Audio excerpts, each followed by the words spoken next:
Assalamualaikum warahmatullahi wabarakatuh. My name is Nur Syara Izzati binti Muhammad Salihin. So today I will be presenting our case study on IT auditing, focusing on one of the most significant data breaches in history, which is the Equifax data breach.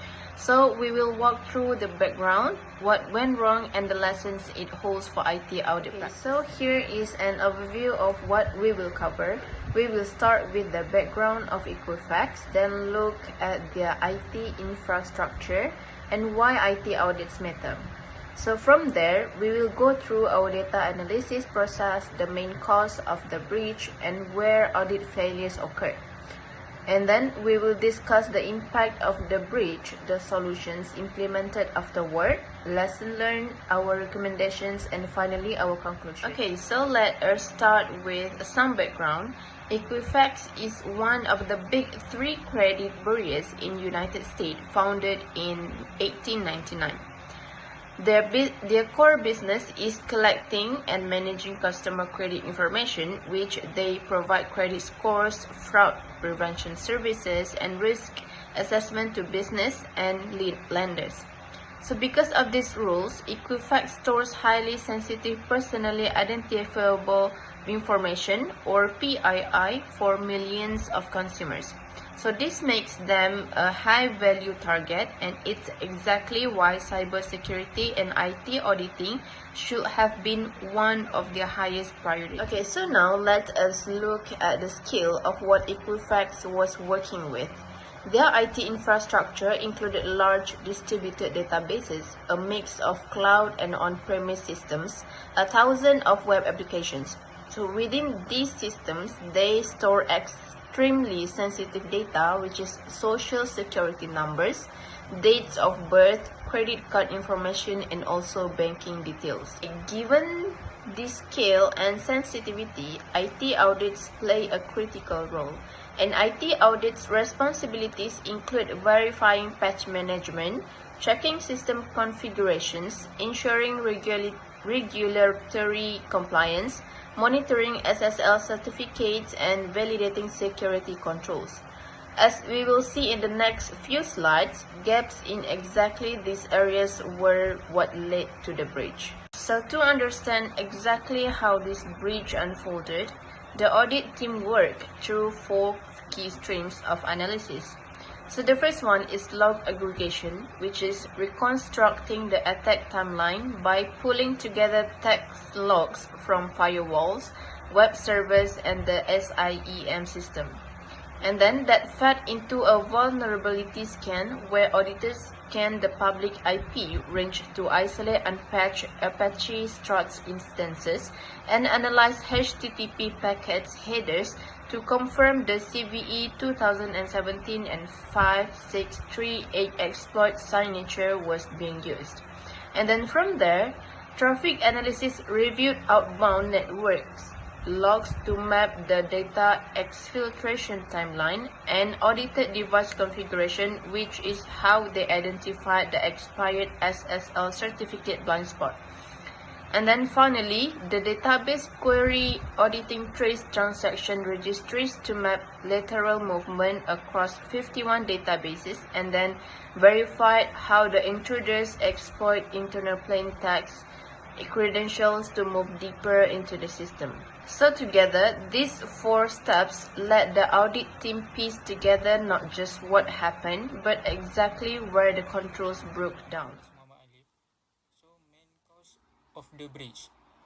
Let us now turn our attention to the specific sequence of events that triggered the security failure as outlined in the timeline. So, on March 7, 2017, a critical patch was publicly released by the Apache Software Foundation to repair a several remote code execution vulnerability in their web application framework. Recognizing the extreme risk, US CERT issued a national alert prompting Equifax internal security team to distribute an internal directive just 2 days later on 9 March. So instructing system administrator to identify and patch all vulnerable server.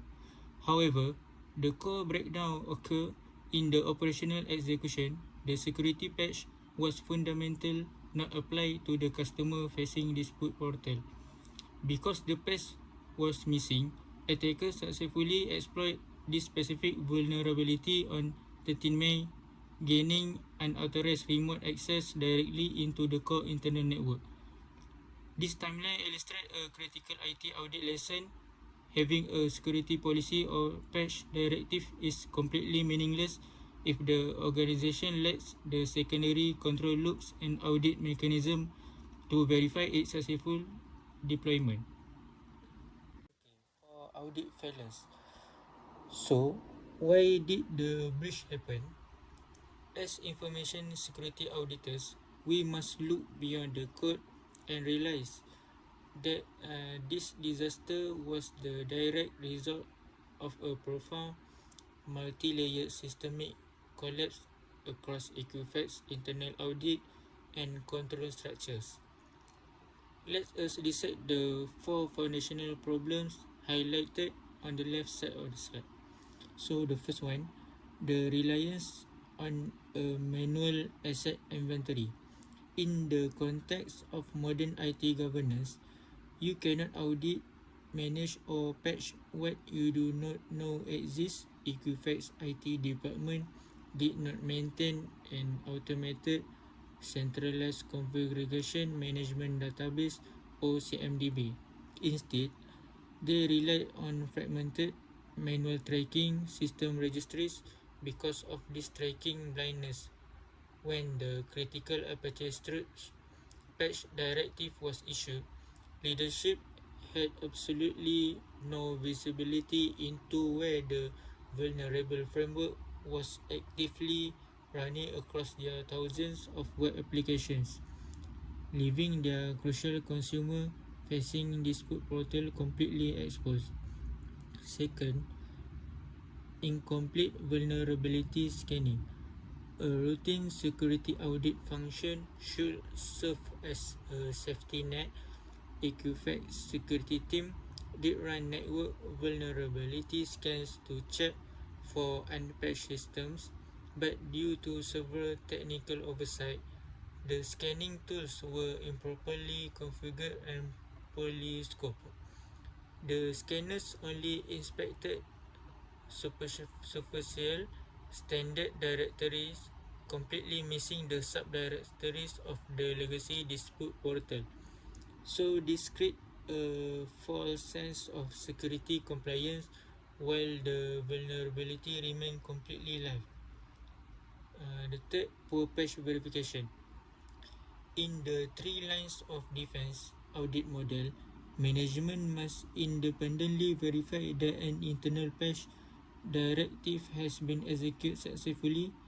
At Equifax, once the email notification was sent to administrator on March 9, there was no secondary control loop, no confirmation log requirement, and no independent IT audit review to validate that the system were actually patched. So the directive was simply dropped into an unmonitored execution void. So the last one, for legacy system not detect. So the company continue to run heavily modified legacy platforms without updating their architectural dependencies. So because of that, these older systems were poorly documented and isolated from active security frameworks, so they could not be programmatically monitored or audited for a modern threat vectors. Okay, for data breach impact. After the technical impact was extensive, the entering of the system and attackers immediately execute lateral movement across the internal database utilizing plaintext credentials found on compromised servers to sweep through adjacent system. They successfully targeted and collected highly sensitive, personally identifiable information (PII), including social security numbers, full names, dates of birth, and credit card records. To mask their identity and bypass outward security parameters, the attackers systematically encrypted the stolen data payloads before transferring them outside the enterprise. Shockingly, Equifax multi-million-dollar intrusion detection system failed completely to detect this massive outbound data flow. The exact auditing reason for this blind spot was that an internal cryptographic SSL certificate required to decrypt and inspect network traffic had been expired for nearly 10 months. As a result, detection completely failed for 79 consecutive days, leading to a historic breach affecting roughly 143 million global consumers. For solutions implemented, we look at the subsequent Equifax security improvements and remediation architecture design to address these fundamental control failures. The company launched a sweeping multi-billion-dollar transformation divided into governance and technological structure overhaul. Under governance, Equifax completely decoupled the security branch from standard IT operations. The Chief Information Security Officer was elevated to report directly to the Chief Executive Officer rather than CIO, preventing operational timelines from suppressing risk metrics. They also established a dedicated board risk committee to enforce strict director level oversight. Technologically, they execute a comprehensive native cloud migration and enforce strict network microsegmentation to permanently lateral movement. Crucially, they automated their patch management workflows and transition to continuous vulnerability scanning. Lastly, they implemented automated SSL certificate lifecycle renewal software to guarantee that network visibility monitoring is never again blinded by a simple administrative oversight. My name is Adibah Hanibenti Zulkifli. My metric number is 1233433. From this case study, there are several important lessons that organizations can learn. First, organizations must maintain a complete and up-to-date inventory of all IT assets. If an organization does not know what system it owns, it cannot properly secure or patch them. Second, security auditing should be continuous rather than relying on annual or quarterly audits. Automated monitoring helps identify vulnerabilities before attackers can exploit them. Third, effective patch management is critical. Security updates should be applied immediately after they are released to reduce the risk of cyber attacks. Another lesson is the importance of independent IT governance. The security team should have the authority to report security risks directly to top management without interference from operational priorities. Finally, organizations should continuously monitor SSL certificates and other security infrastructure. In the Equifax case, an expired SSL certificate prevented the intrusion detection system from detecting data theft, allowing attackers to remain undetected for 79 days. This lesson shows that cybersecurity is not only about technology, but also about good governance, proper auditing, and continuous monitoring. Based on the lessons learned, we recommend several improvements that organizations should implement. First, organizations should use automated patch management system to ensure that security updates are installed quickly and consistently across all systems. Second, continuous vulnerability scanning should be performed to identify security weaknesses before they can be exploited by attackers. Third, organizations should implement automated monitoring for SSL and TLS certificates so that expired certificates are renewed before they affect security monitoring. Another recommendation is to strengthen network segmentation. By separating critical database into different network zones, attackers cannot easily move across systems if one server is compromised. Finally, organizations should conduct regular IT security audits and maintain a well-prepared incident response plan. This enables them to detect, respond to, and recover from cyber incidents more effectively. In conclusion, the Equifax data breach demonstrates that even a large and well-established company can experience a major cybersecurity incident if basic security practices are not properly implemented.